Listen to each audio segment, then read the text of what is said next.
The Kurakhovo encirclement has closed. The Ukrainian armed forces are abandoning all their equipment and fleeing westward in a panic. Greetings, friends.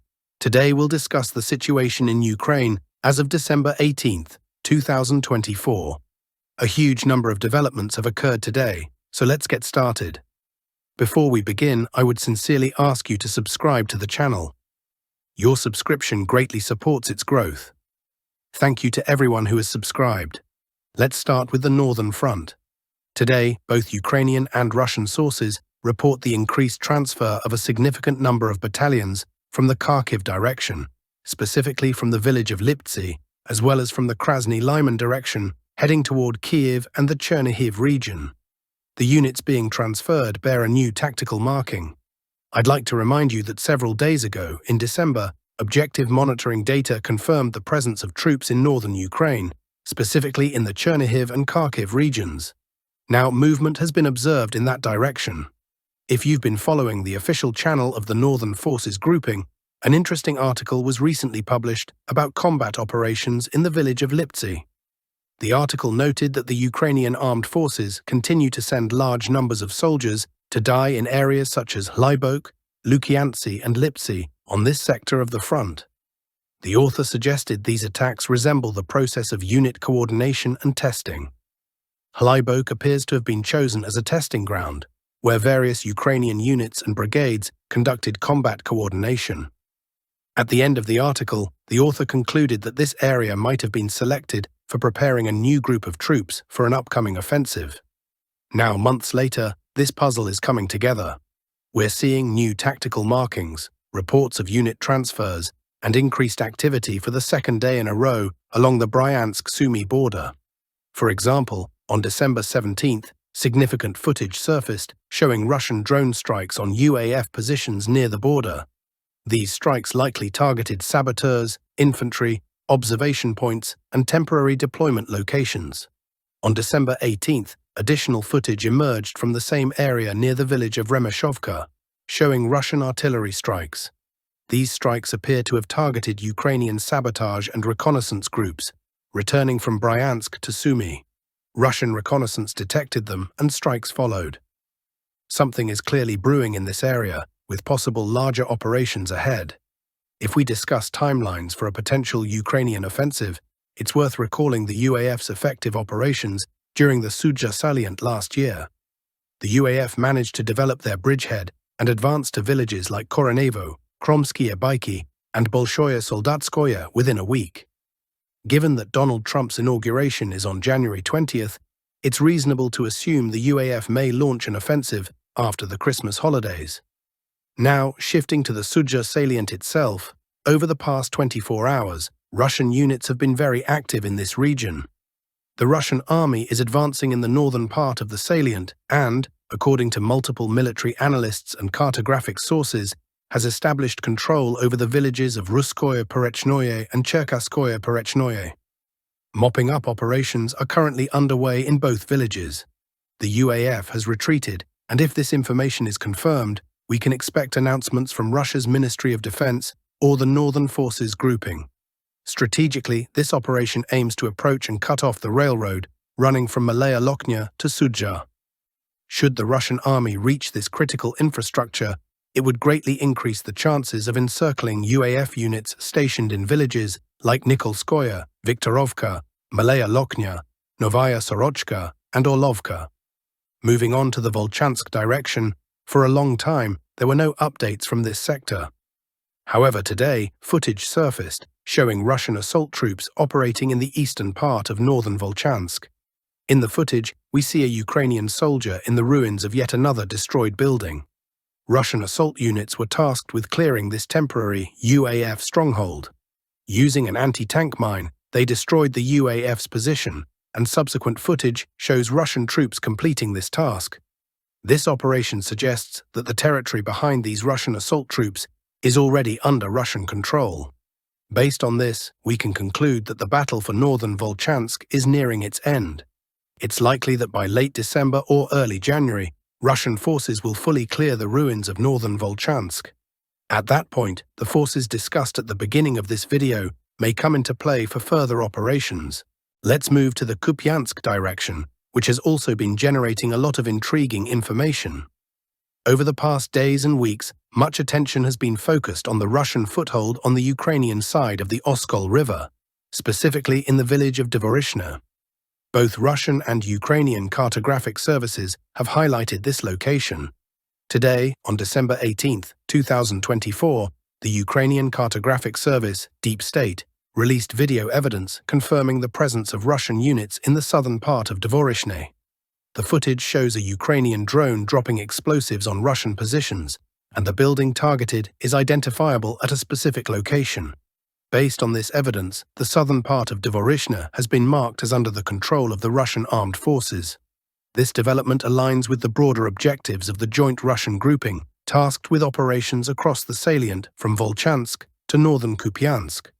Moving to the central Kupiansk direction, reports indicate that Russian forces have been gradually pressing UAF positions toward Lozova. Active combat is ongoing, with the area being stormed from two directions, slowly tightening the encirclement. However, it is still too early to speak of a complete breakthrough, as the UAF has established a network of defensive positions. Nearby settlements such as Borova and Bohuslavka add complexity to Russian advances. Despite the challenges, there is steady progress. Next, we move to the Chasiv Yar and Toretsk directions, where the situation remains unchanged over the past 24 hours. In the Pokrovsk direction, the Russian armed forces are gradually expanding their control around the village of Pokrovsk. Focus begins with the villages of Novyi Trud, Zelenyi, and Dakhenske. According to the pro-Ukrainian Cartographic Service, Russian forces have fully taken Novyi Trud and reached its eastern outskirts. Additionally, they have secured up to 60% of Dakhenske. This direction is also being encircled, with Ukrainian sources sharing footage of artillery strikes on advancing Russian infantry assault units. This suggests that the Pokrovsk direction has become a key focus for the Russian army. Between Shevchenko and Pishcheny, the map has seen no changes. However, footage surfaced showing the Ukrainian side unsuccessfully attempting to recover a tank destroyed the day before, as mentioned in a previous report. Further south, Russian units are reported to be advancing from Novotroitske toward Novovasilivka. Some military experts and bloggers claim that Russian assault units have already entrenched themselves near Novovasilivka. However, there has been no objective evidence to confirm this yet. If the Pokrovsk assault proceeds, the Russian strategy will likely involve bypassing Pokrovsk from the flanks, possibly targeting the village of Serhievka. Now let's move to the northern Kurakov direction. Today, the Russian Ministry of Defense reported that the center grouping has captured the village of Stayaturny. Based on this report, cartographic updates have marked Stayaturny and its surroundings under Russian control. Pro-Russian cartographic services further suggest that Russian forces have advanced significantly westward, reportedly securing positions on the southeastern outskirts of Shevchenko. The most critical aspect of this development is that Russian troops have managed to cross the Volkhya and Salina rivers. This marks a significant advance. Pro-Ukrainian cartographic services confirm the final clearing of the village of Sontsevka and full control over the railroad between Berestki and Voznesenka. However, all cartographers agree that a small pocket of Ukrainian forces remains. The situation for these troops is dire, and it's hard to imagine this foothold lasting much longer. It is likely that evacuation efforts will be organized soon. Let's now move to the southern Kurakov direction, which is also providing a wealth of updates. We begin with the Uspenivka fortified area. Today, the Russian Ministry of Defense announced that the south grouping had fully cleared the village of Trudov. Based on this report, maps have been updated accordingly. Additionally, footage was released showing Russian assault operations in the central part of Uspenivka. The video highlights the assault tactics used by Russian forces, including the demolition of enemy positions with anti-tank mines. The footage shows Russian assault units identifying UAF positions and neutralizing them using anti-tank mines. Following the Ministry of Defense's report and this video, Uspenivka has also been marked as under Russian control.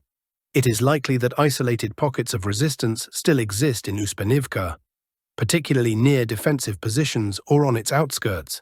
However, this does not alter the overall situation. Both settlements are now fully under the control of the Russian Federation.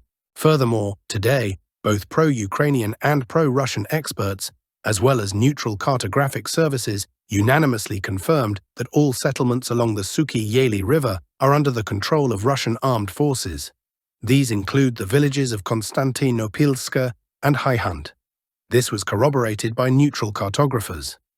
As a reminder, we've discussed this situation several times before. The entire Kurakov pocket lies between two rivers, with a small highway, H15, serving as the only lifeline connecting Kurakov to the main Ukrainian-controlled territory. If Russian forces successfully establish control over this area, there will be no need for bloody battles over the Kurakov power plant or the surrounding fields, as the pocket will effectively collapse on its own. Today, the Deep State Cartographic Service reported that Russian forces conducted an operation to narrow the gap between their forward positions along the forest strip south of the Suki-Yali River and the H15 highway. This gap has now been reduced to just 2 kilometers. A comparison of maps from the evening of December 17th and today, December 18th, shows significant changes. Reports indicate that these developments began on December 15th, when Russian forces launched an initial assault on the village of Zelenivka. During this attack, Russian units successfully landed troops, secured the settlement and blocked its roads. On December 16th, a second assault followed, this time directed toward Konstantinopilsk. Here too, Russian troops established positions, including along nearby forest strips. At this point, it is clear that Kurakov has reached a decisive turning point, or rather, its final moments. The beginning of an operational encirclement is now underway. The main road is already under fire control from drones.